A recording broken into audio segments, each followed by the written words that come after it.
I've seen the kind of buyer's remorse that comes from snagging a budget, industrial sewing machine on a whim.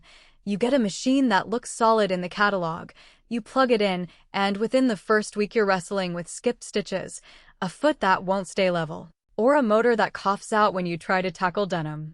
That hesitation is what kept me scrolling for a while before I landed on the Consew 255RB. Link is in the description if you want to check the product details on Amazon. The question I kept asking myself was simple: does this model actually feel like a smarter investment, or am I just swapping one disappointment for another? When I first pulled the Consew out of the box, the first thing that struck me was how it's built for a purpose. It's not trying to be a home sewing hobbyist's all-purpose machine. It's a single-needle, walking-foot workhorse meant for heavy fabrics. That tells you right away who the target buyer is: someone who spends a good chunk of their week stitching upholstery, canvas, leather, or thick layers of cotton. If you're a small shop owner making bags, a repair shop that handles jackets, or a DIY enthusiast who's finally ready to move beyond the 2-pound portable units, the 255RB lines up with the kind of workload you need. On the flip side, if you're just looking to patch a few holes in curtains or sew a few quilts on weekends, you'll probably find this machine a bit overkill, not just in power, but in the amount of floor space it claims. The first practical strength that shows up in daily use is the walking foot mechanism. In a regular feed, the fabric can shift under the needle when you're dealing with layers, which results in puckering or uneven seams. The walking foot on this Consew actually moves in sync with the needle, pulling the top layer and the bobbin layer together.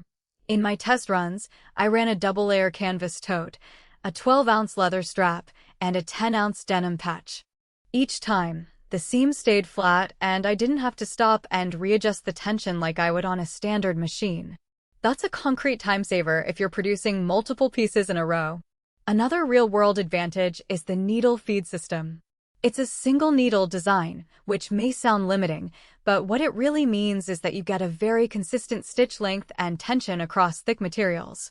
The feed rollers are robust enough to pull through a 14-ounce denim without stalling.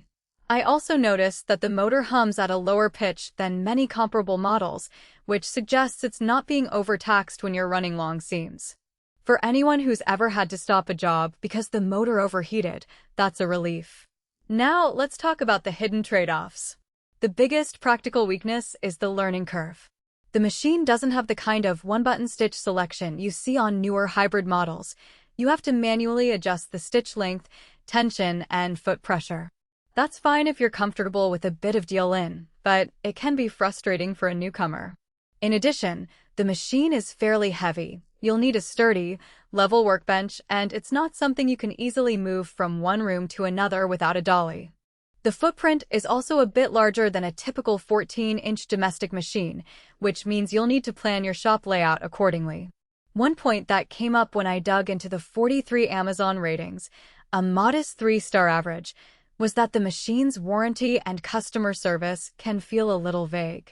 Some reviewers mentioned that getting a replacement part required a phone call and a few weeks of back and forth, which is something to keep in mind if you're counting on rapid downtime.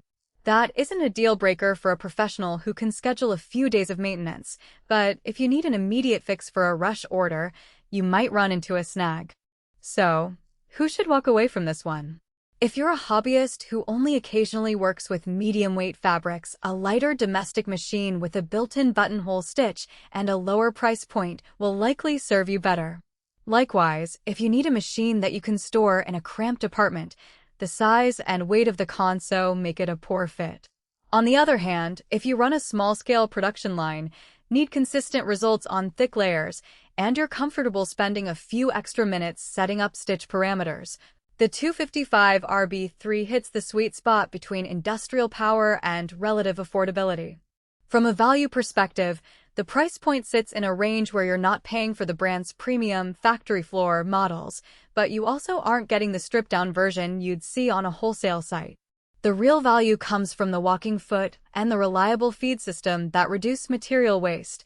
A single misstitched seam on a heavy canvas bag can cost you both time and fabric. If you factor in that you'll likely produce more